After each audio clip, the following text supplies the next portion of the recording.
evening, everyone. Welcome to Boss C3 TV. So we are here in another episode of our night show. And we are your hosts for tonight.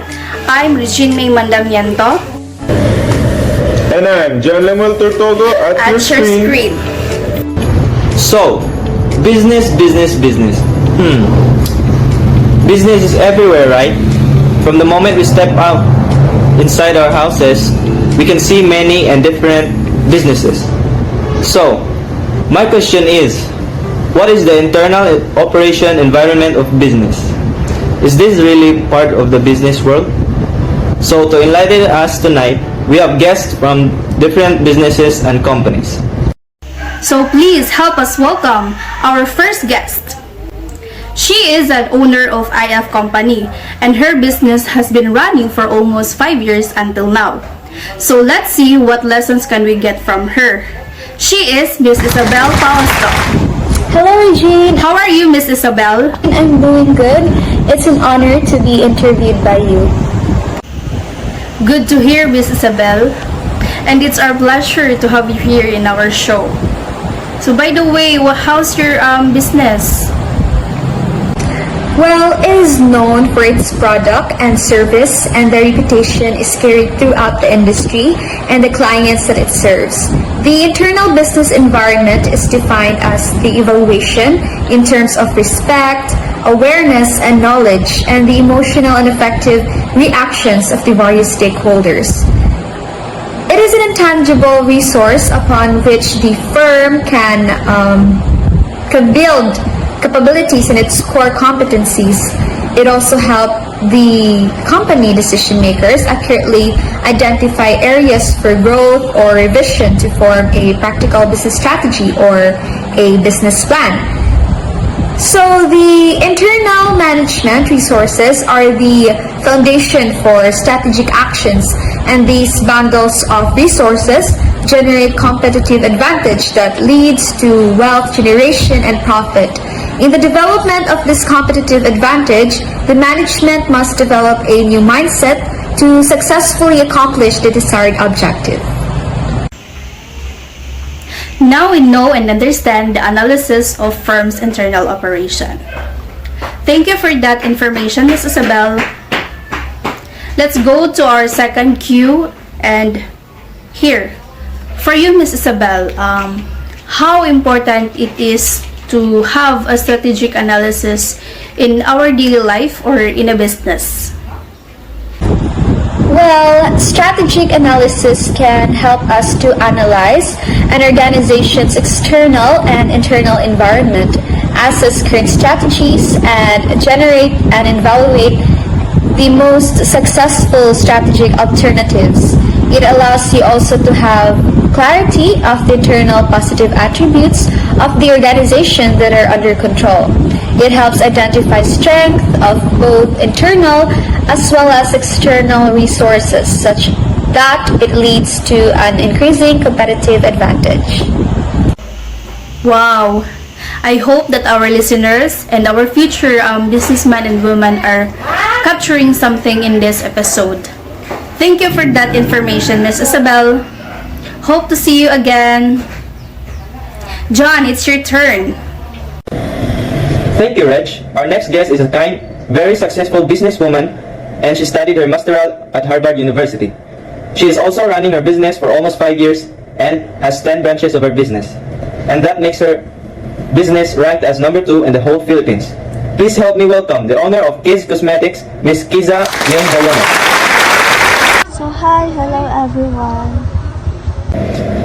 Good evening, Ms. Kiza. You look lovely tonight. How are you? Are you nervous? Are you excited? Well, this is my first time to be here in a talk show, so I would say a little bit of both, Jen.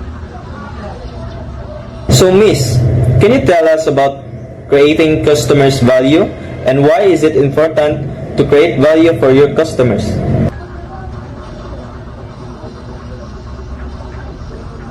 So creating value for customers means providing useful products and services that provides consider worthy of their time, energy, and money.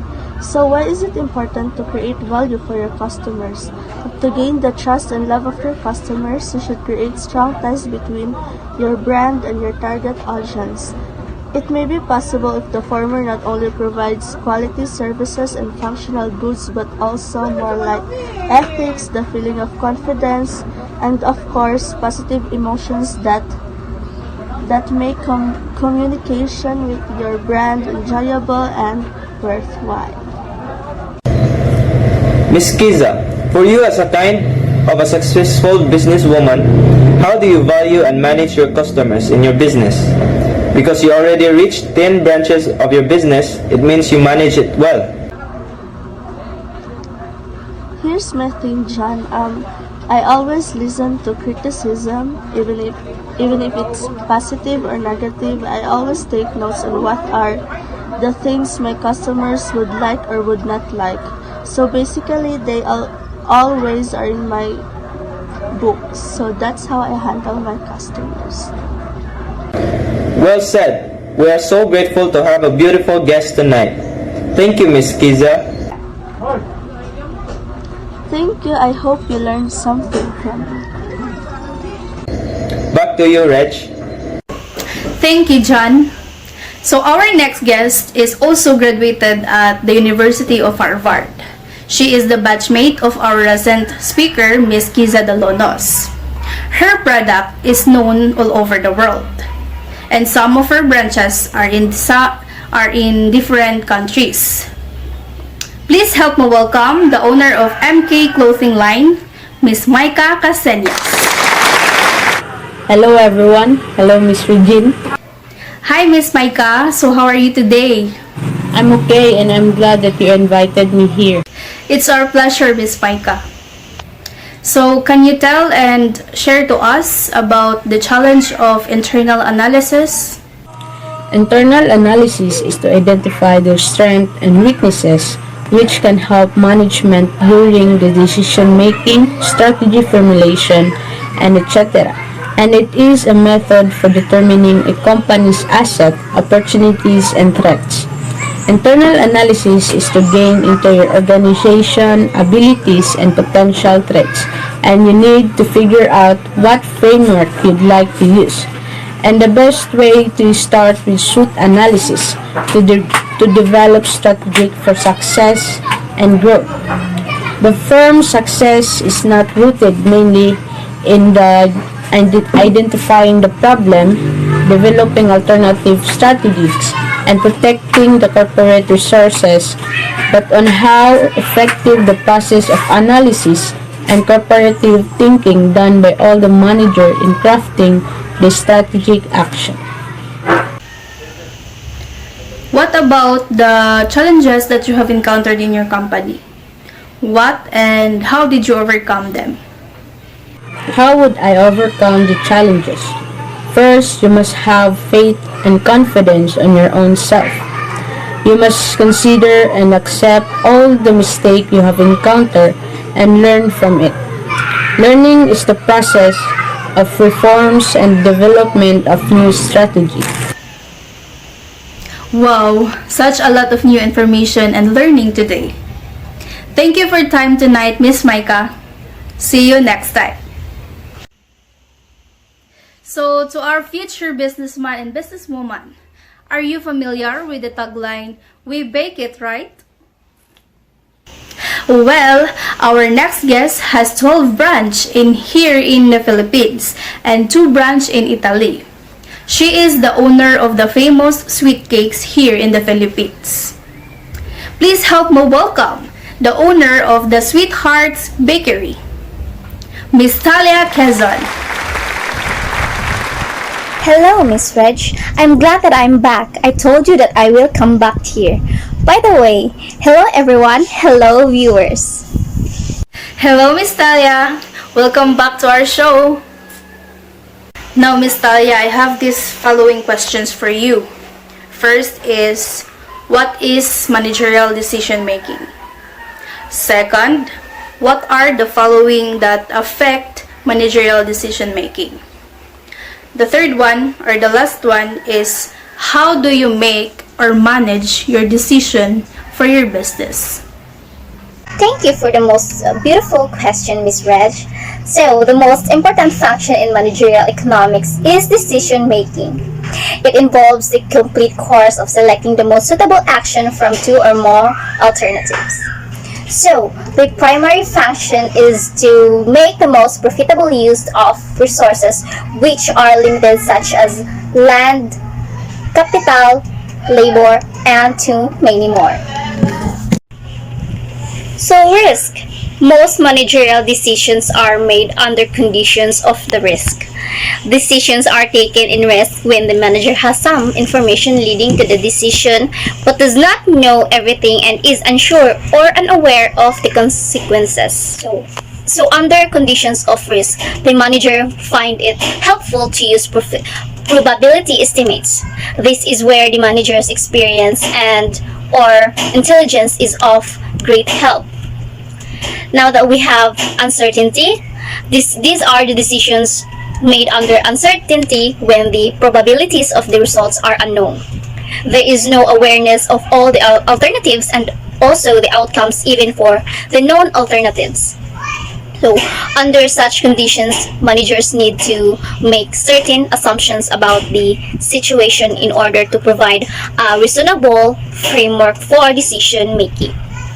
Institution, judgment, and experience always play a major role in the decision making.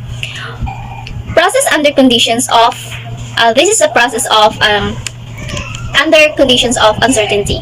So, the decision-making process involves the following steps, and these are to define the problems, identify limiting factors, develop potential alternatives, analyze and select the best alternatives, and the last one, to implement the decision. There you have it, listeners. I hope you captured everything. Thank you again, Miss Taya, for coming back, and hope to see you again and again. Thank you, everyone, and also thank you, Miss Reg. See you all next time. Very well said, Miss Talia. It was an informative answer.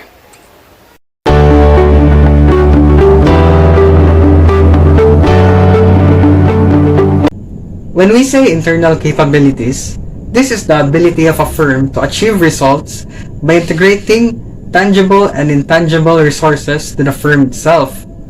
Example would be the improvement and training of a worker will provide better contribution to the firm as well as competitive strategy. On the other hand, human capital refers to the economic values a worker possesses, which are knowledge and skills. Examples of assets in human capital are education, training, intelligence, skills, health, and etc.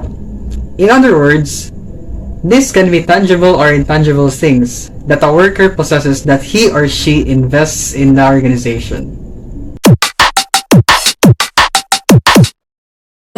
So about the internal core competencies, core competencies are internal and external resources and capabilities that serve as the resource of competitive advantage over rivals and the industry.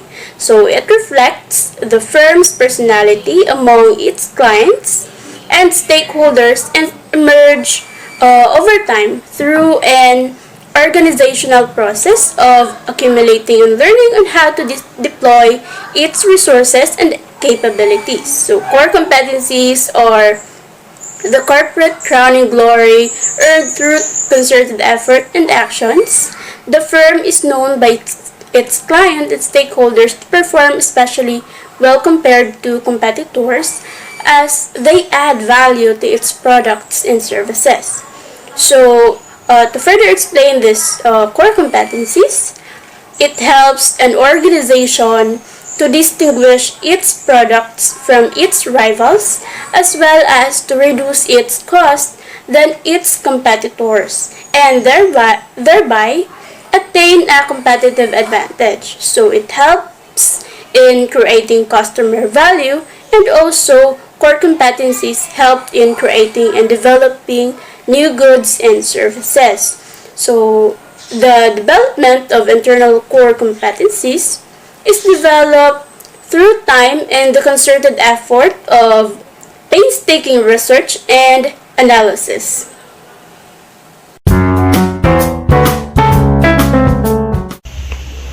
Dear future businessman and businesswoman, who among you here loves to eat crispy foods? Are you familiar with this line, "Crispylicious, every bite, there's a joy"? Well, she's backed.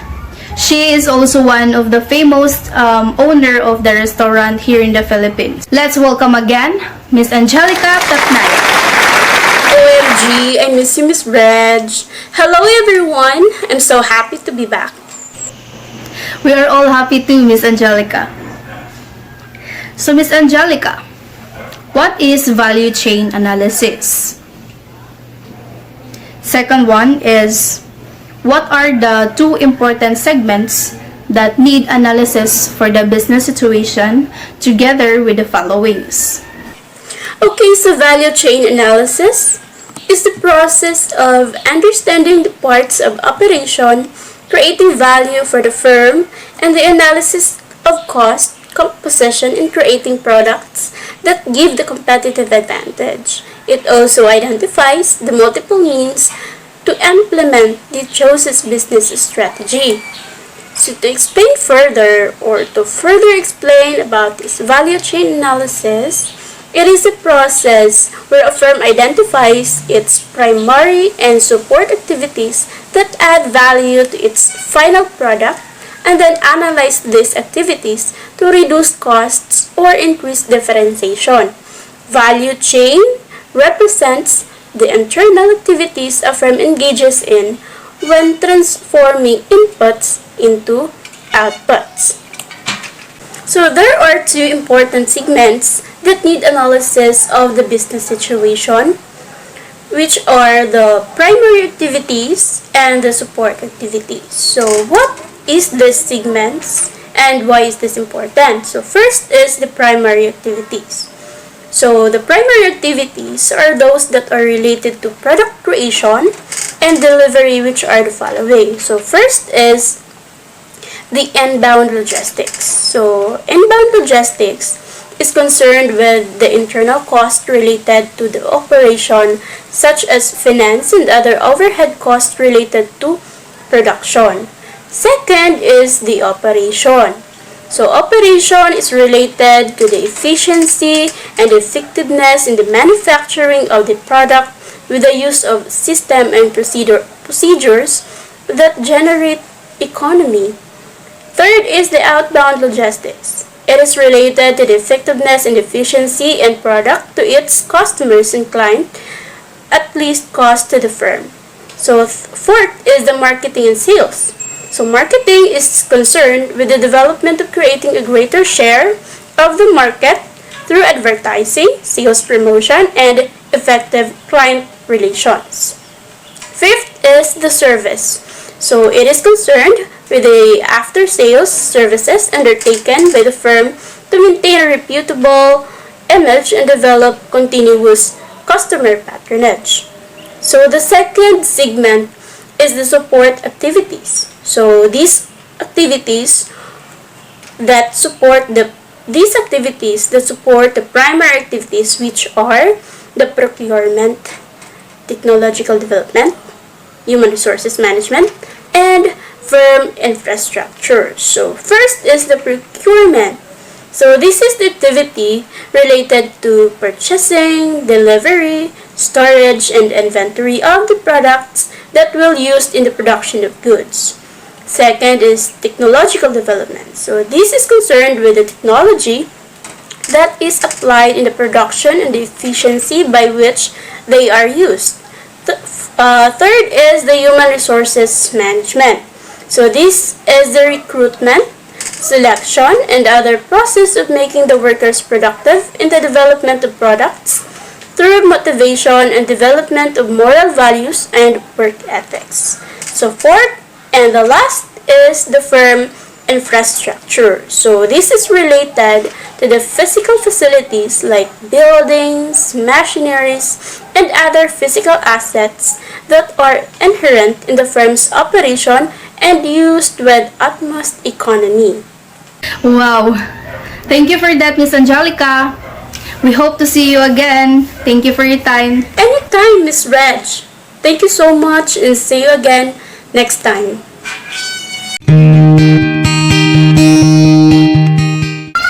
Welcome back, Miss Micah.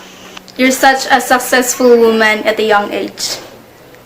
Could you share another thoughts or experiences that you have in your company or business? Sure. How about material outsourcing? So for me, it is the process of getting materials from internal and external sources, and the trend continues at a rapid pace in the new global economy. Outsourcing is one of these strategies that helps a business to cut costs and improve the bottom line. Outsourcing gives a company the ability to keep a tight rein on their overheads, at the same time expanding and growing their business not only in the complementary areas or new and emerging markets. How about the characteristics of outsourcing? Outsourcing involved contracting out, and outsourcing means to source from outside what you have to been doing. These are the following of characteristics of outsourcing. First, technical competence in evaluating the materials needed. Second, effective communication and human relation with intended suppliers. Third, coordination and effective control in inventory management. Fourth, honest and highly committed in the following agreement with suppliers. Fifth, process and expertise to assist technical improvements and material development. And that would be all. Thank you. Thank you again, Miss Micah, for opening your door to us. Again, it's our pleasure to have you all in our night show. May God bless you and your successful business or businesses. This episode of our show, Bus C3 TV, was brought to you by our sponsors. We hope you enjoyed and learned something new about business for today's episode. Thank you everyone, and see you next time.